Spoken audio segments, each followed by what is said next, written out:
মানুষ হইল শ্রেষ্ঠ জাতি, ঈমান তাহার গুপ্ত ধন। মানুষ হইল শ্রেষ্ঠ জাতি, ঈমান তাহার গুপ্ত ধন। মনের ঘরে খুব যতনে রাখব ধরে আজীবন। হালাল পথে চলবো আমি, হালাল পথে চলবো আমি, হারাম পথে না।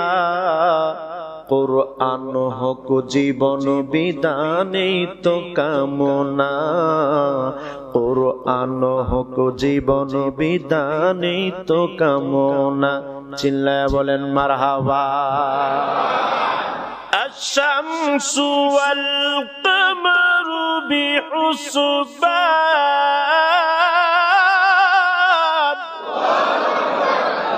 চন্দ্র এবং সূর্য আল্লাহ তাআলার হুকুমে দুনিয়ার জমিনে সেবা দিয়ে যাচ্ছে। এটার পরিধি কেমন, কত বড় দুনিয়ার কেউ জানে না। আর জমিন কত বড় তার হিসাব দুনিয়ার মানুষের কাছে নাই। কারণ আমার আল্লাহ বলেন, ওয়াল আরদা ওয়াদাআহা লিল আনাম। জমিন কত বড় দুনিয়ার কেউ জানে না, অনুমান করে একটা মিটারের আলোচনা করে। বন্ধুরা আমার, হাসরের মাঠ কত বড় হবে এই ব্যাপারে কোনো পরিধি নাই, মিটার নাই, জানা নাই কোন মানুষের। এত বড় হাসরের মাঠে আমার আল্লাহ ওয়াজ করবেন, সুবহানাল্লাহ বলবেন। জাহান্নামীদেরকে বলবেন, জাহান্নামীরা রে, তোরা জাহান্নামে চলে যা, তোদের সাথে আমার কোনো আলোচনা নাই। কারণ হলো তোরা দুনিয়ার জমিনে আমার অবাধ্য ছিলি, আমার নবীর অবাধ্য ছিলি, সেজন্য তোদের সাথে কোনো আলোচনা নাই। জান্নাতীদেরকে নিয়ে আমার আল্লাহ ওয়াজ করবেন। আল্লাহ হবেন সভাপতি, আমার নবী হবেন প্রধান অতিথি, ইব্রাহিম খলিলুল্লাহ হবেন বিশেষ অতিথি। তামাম দুনিয়ার সমস্ত নবীগণ সামনের কাতারে, দুনিয়ার মানুষগণ শ্রোতা মণ্ডলী জোরে বলেন সুবহানাল্লাহ। আল্লাহ তাআলা ঘোষণা দিবেন, এরে জান্নাতি বান্দারা, আওয়াজ আসবে। আল্লাহ বলবেন, দাউদ পয়গম্বর, দাউদ রে, তোরে কণ্ঠ দিয়েছিলাম আমি আল্লাহ বড় সুন্দর, তোর তেলাওয়াতের মতো তেলাওয়াত হয় না। আমি তোরে জাবুর কিতাব দিয়েছিলাম রে দাউদ, কিন্তু আজকে তোরই সুন্দর কণ্ঠ দিয়া হাসরের মাঠে জান্নাতীদের সামনে বয়ান করবি, তেলাওয়াত করবি আমার বন্ধুর উপরে যে কোরআন দিছি, কোরআন দিয়া জোরে বলেন সুবহানাল্লাহ। মানুষ হইল শ্রেষ্ঠ জাতি, ঈমান তাহার গুপ্ত ধন। মানুষ হইল শ্রেষ্ঠ জাতি, ঈমান তাহার গুপ্ত ধন। মনের ঘরে খুব যতনে রাখব ধরে আজীবন। হালাল পথে চলবো আমি, হালাল পথে চলবো আমি, হারাম পথে না। কুরআন হোক জীবন বিধানেই তো কামনা, কুরআন হোক জীবন বিধানেই তো কামনা। চিল্লায়া বলেন মারহাবা। হাসরের কঠিন ময়দানে আমার আল্লাহ দাউদ পয়গম্বরকে তেলাওয়াতের জন্য বলবেন। কুরআন আল কারীম থেকে দাউদ নবী তেলাওয়াত করবেন। ভিন্ন ভিন্ন মত আছে, তবে দাউদ পয়গম্বর তেলাওয়াত করবেন সূরাতুল ইয়াসিন। ইয়াসিন ওয়াল কুরআনিল হাকীম।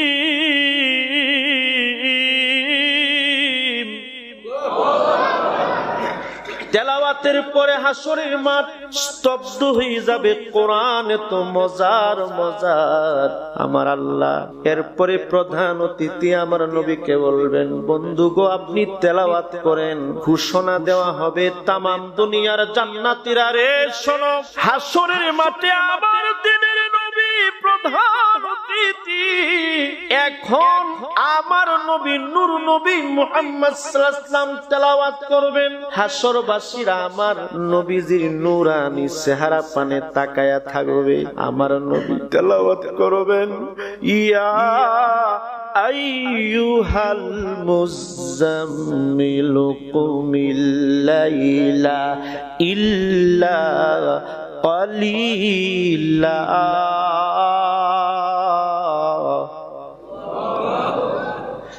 এরপরে আমার আল্লাহ বলবেন, জান্নাতীরা রে, এইবার আমি আল্লাহ সভাপতি, আমি তোমাদেরকে একটু তেলাওয়াত করে শোনাবো রে জান্নাতীরা। জান্নাতি বান্দারা পাগল হয়ে যাবে, 1000 বছর আমার নবীর তেলাওয়াতের পর ঘুমায়া থাকবে। সুবহানাল্লাহ। আমার আল্লাহ তেলাওয়াত শুরু করবেন সূরাতুর রহমান। এই সূরাটা আমরা পড়ি আর রহমান। আমার আল্লাহ এইভাবে পড়বেন না, আমার আল্লাহ পড়বেন আনার রহমানু আল খালাকাল ইনসানু আল্লামনাহুল বায়ান।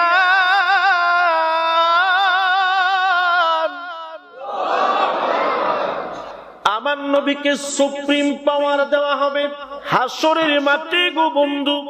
যার ব্যাপারে আপনার রিকোয়েস্ট আসবে, যার ব্যাপারে আপনার অনুরোধ আসবে, আমি আল্লাহ দেখব না সে গুনাহগার কিনা, আমি আল্লাহ যাচাই করব না। বন্ধু গো, শুধুমাত্র আপনি একটু দেখায়া দেবেন এই লোকটা আপনার উম্মত। আপনার দেখাইতে দেরি হবে গো বন্ধু, আমি আল্লাহ তারে জান্নাতে দাখিল করে দিব। এই নবীর উম্মত আমরা, নবীর মহব্বত আর ভালোবাসা হৃদয়ে থাকতে হবে। বাবার চাইতে বেশি, মায়ের চাইতে বেশি, সন্তানের চাইতে বেশি, অর্থ সম্পদ দুনিয়ার সব নিয়ামতের চাইতে আমার নবীর মহব্বত থাকতে হবে। যদি থাকে রে বন্ধু, মিজানের পাল্লায় তোমার নেকি বদির ওজন হবে না। শুধুমাত্র আমার নবী যখন পরিচয় দিবেন, এইটা আমার উম্মত, পরিচয় দিবে তো দেরি হবে না, জান্নাতের জন্য তুমি যোগ্য হয়ে যাবা। এই নবীকে নিয়ে আজকে যত পাগলামি, টুপি লাগায়াও নবীর বদনাম করে মানুষেরা বসে বসে শোনে, পাঞ্জাবি লাগায়াও নবীর বদনাম করে মানুষেরা শোনে। আহারে নবীর উম্মত, সারাটা জীবন নবী উম্মতি উম্মতি বলে কাঁদলেন, এখন হায়াতুন নবী শুয়ে আছেন রাউজাতুল মুবারকে, জান্নাতের টুকরা বাগানে। একটা বার যে নবীর দিদার পাইল, তার জন্য জাহান্নামের আগুন হারাম হয়ে গেল। সুবহানাল্লাহ বলেন। একবার দিদার দেখাও নূর নবীজি, তোমায় পরাণ ভরে আমি দেখব। একটু জবান খুলে বলেন, একবার দিদার দেখাও নূর নবীজি, তোমায় পরাণ ভরে আমি দেখব, তোমায় মন ভরিয়া আমি দেখিব, তোমায় মন ভরিয়া আমি দেখিব, চোখের কাজল করে আমি রাখব। একবার দিদার দেখাও নূর নবীজি, তোমায় পরাণ ভরে আমি দেখব। চিল্লায় বলেন মারহাবা। এই নবীকে দেখতে চাই কারা কারা, একটু হাত উঠায়া দেখান। নারে তাকবীর, ইয়া রাসূলুল্লাহ, নারে তাকবীর, নারে রিসালাত, হাত নামান। বন্ধুরা আমার, কষ্ট পাবেন না, হাতটা উঠাইছেন তো আল্লাহর কিরামান কাতিবিনা ইয়ালামুনা মা তাফআলুন।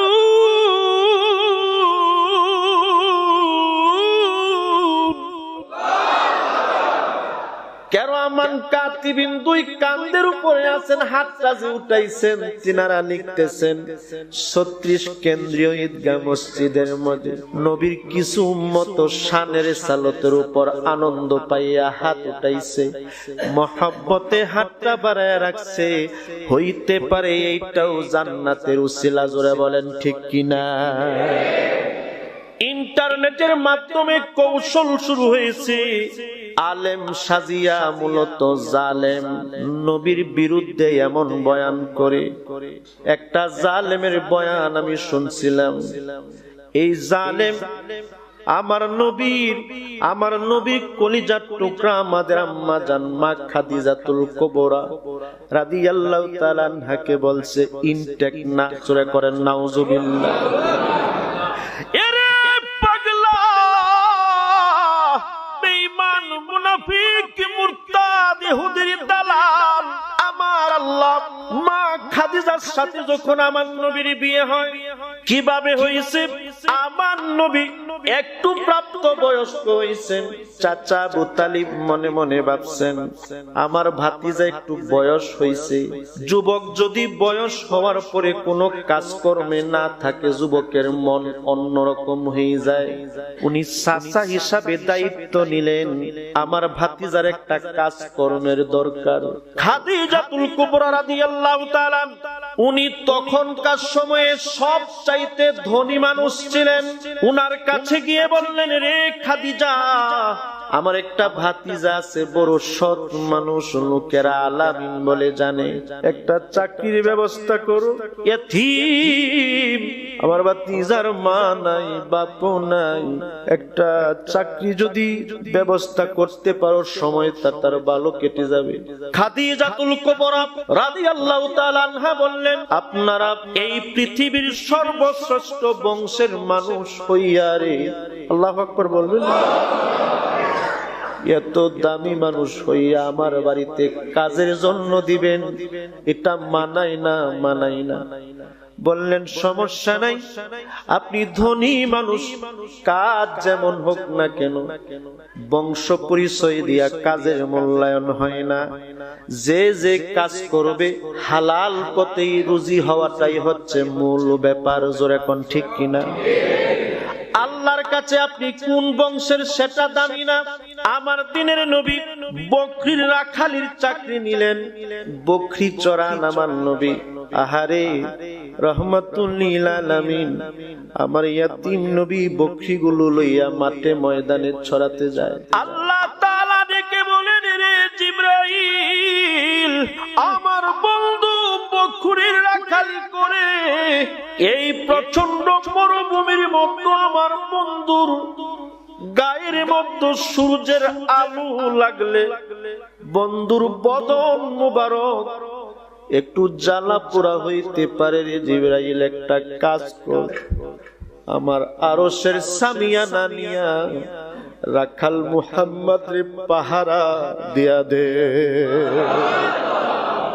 অন্য রাখালেরা শত শত রাখাল, শত শত বকরি রাখালেরা পাহারা দেয়। সন্ধ্যা বেলায় প্রত্যেক রাখালের 4-5টা বকরি হারায়া যায়, জঙ্গলের হিংস্র প্রাণীরা খেয়ে ফেলে। আর আমার নূর নবী এক জায়গায় বসা থাকেন, রাখালের পাহারাদারি করতে হয় না আমার নবী। সন্ধ্যা বেলায় যখন বকরি নিয়ে আমার নবী মা খাদিজার ঘরে ফিরে আসতেন, মা খাদিজা গুনে গুনে দেখতেন যেই বকরিগুলো নিয়ে বাড়ির থেকে বের হয়েছিল এগুলা ঠিকঠাক আবার বাড়িতে পৌঁছে আসছে। মনে মনে চিন্তা করলেন, এটা তো অসম্ভব ব্যাপার, এতগুলো বকরি একটা রাখাল কোনোভাবে সামলাইতে পারে না। এই জন্য তিনি সিদ্ধান্ত নিলেন, আমি একটু এই আলামিন এই ছেলেটার পিছু পিছু লাগবো, দেখবো এর কারিশমাটা কি। আমার নবী বকরি নিয়ে রাখাল হইয়া বের হয়ে যায়, মা খাদিজা পিছনে পিছনে যায়। তাকায়া দেখে রে মরুভূমির মধ্যে সূর্যের তাপে পা রাখা যায় না মরুভূমির মাঝে, কিন্তু আলামিন নূর নবী মুহাম্মদ সাল্লাল্লাহু আলাইহি ওয়াসাল্লাম দিব্যি তার মাথার উপরে একটা ছায়া আরশের ছায়ার মতো ঠাই দিয়ে রাখছে। এটা দেখার পরে বাড়িতে আসলেন, সন্ধ্যা বেলায় বললেন, রে আব্দুল মুত্তালিবের ভাতিজা, কাল থেকে তোমারে আর রাখালি করতে দিব না। আমার নবী বললেন, কেন, কোনো অপরাধ হয়েছে নাকি আমার? বলল, না না, অপরাধ নাই, মাফ করে দিয়েন, আপনারে দিয়া রাখালি করামু না। আমার ব্যবসা বাণিজ্যের প্রধান উপকরণ হিসাবে আমি যা পাঠামু, সকল ব্যবসা বাণিজ্যের ম্যানেজিং ডিরেক্টর আপনি হবেন। যান যান, আপনি আমার বাণিজ্য কাফেলা নিয়ে ব্যবসা করেন, বাণিজ্য করেন। আমি কথা দিলাম জীবনে কোনোদিন হিসাব চাইব না। জোরে কোন সুবহানাল্লাহ।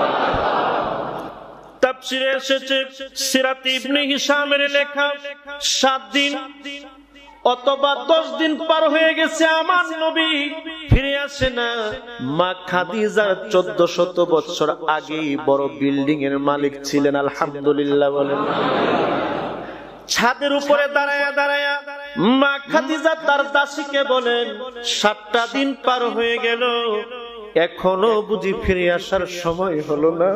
মা খাদিজা আরজি করেন, রে দাসী, এখনো কেন ফিরে আসে না? তারা দুইজনে গল্প করেন। হঠাৎ করে তাকায়া দেখেন উটের উপরে সাওয়ার হইয়া আমার দিনের নবী কাফেলা নিয়ে আসতেছেন। মা খাদিজা বলেন, দাসীর নাম ছিল নাফিসা, নাফিসা রে তাকায়া দেখ, এই যে উটের উপরে যেই সামনের লোকটা বসা, মনে হয় কেউ যেন পাহারা দিয়া তার সামনে নিয়ে আসতেছে। আসার সাথে সাথে আমার মা খাদিজা আবু তালিবের কাছে প্রস্তাব দিলেন, বললেন, আপনাকে একটা প্রস্তাব দিই, আমি মক্কাতুল মুকাররমার সবচাইতে বড় ধনী মানুষ, দেখাশোনায়ও কিন্তু আমি ভালো, আমি আপনার ভাতিজারে বিয়ে করতে চাই।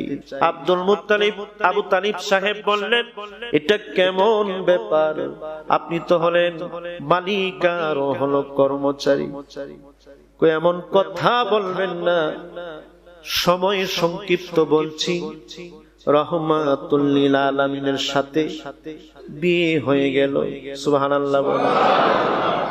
ওয়া মা আরসালনাকা ইল্লা রাহমাতাল লিল আলামিন।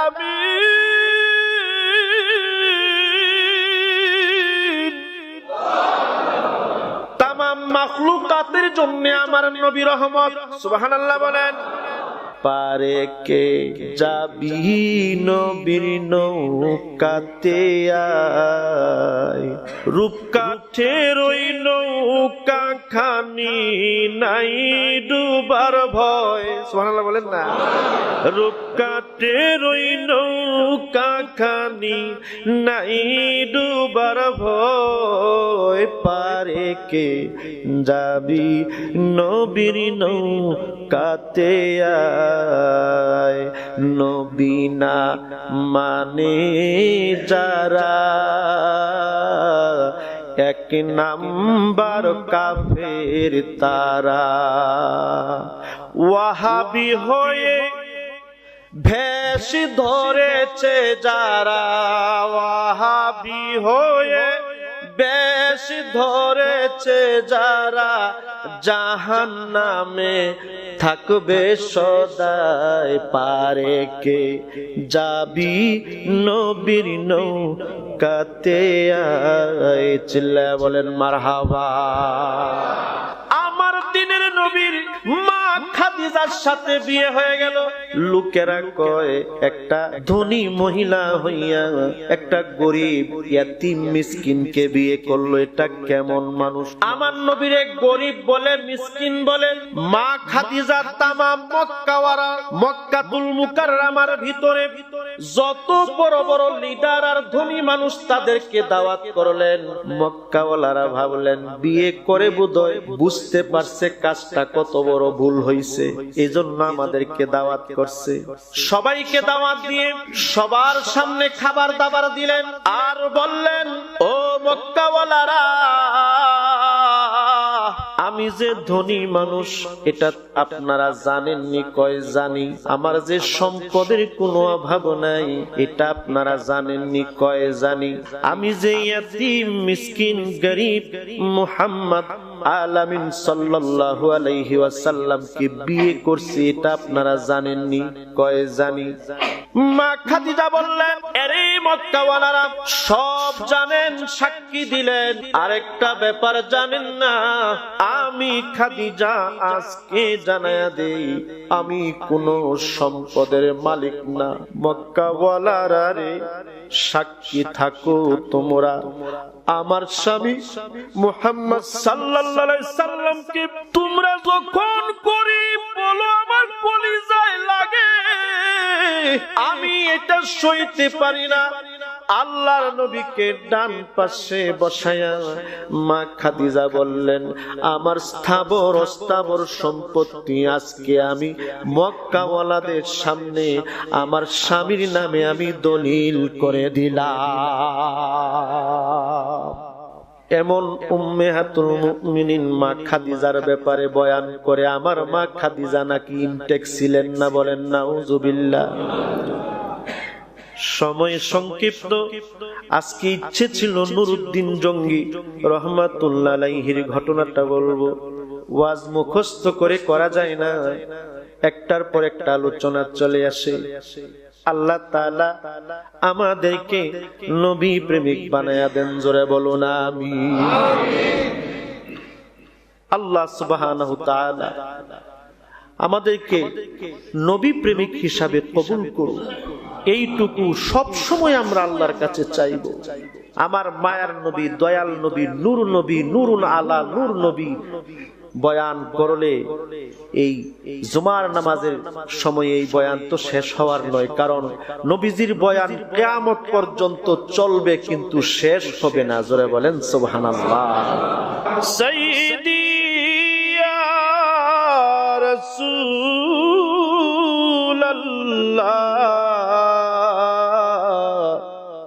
ওয়া ইয়া হাবিবাল্লাহ,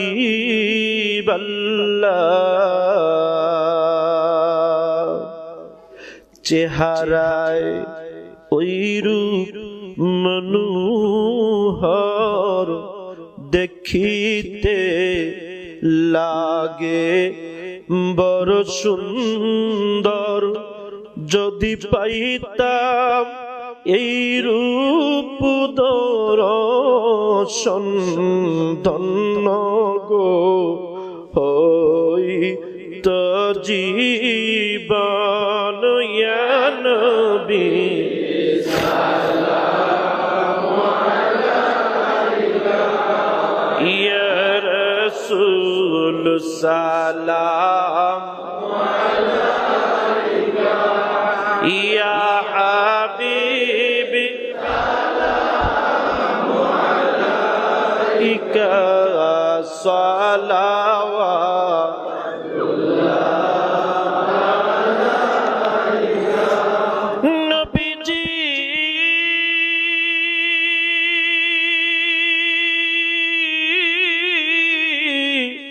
প্রাণের নবীজি আমার, নবীদের সম্রাট সাজিয়া নবী আসিলেন এ ধরায় নামিয়া, উম্মতের ইয়তীম বানায়া নবী ঘুমালেন সোনার মদিনায়।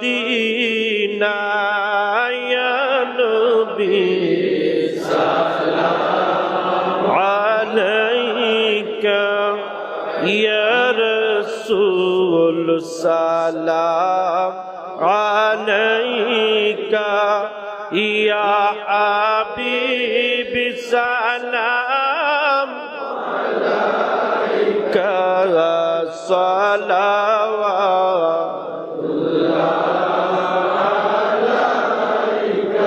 জীবনে মরণের সাথী গো কবরে নূরের বাতি গো লোকে বলে আপনি মদিনায় আমি জানি হৃদয়ের আঙিনায় নবী সালাম আলাইকা ইয়া রাসূল সালাম আলাইকা ইয়া হাবিবি সালাম আলাইকা সালাওয়াতুল্লাহ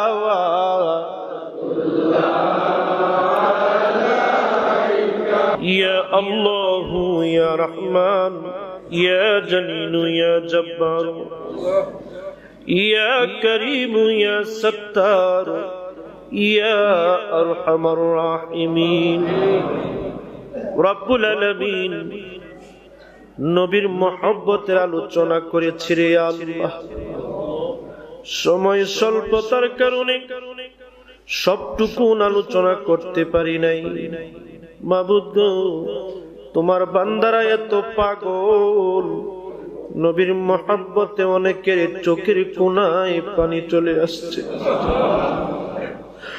মাবুদ গুনাহ তো করেছি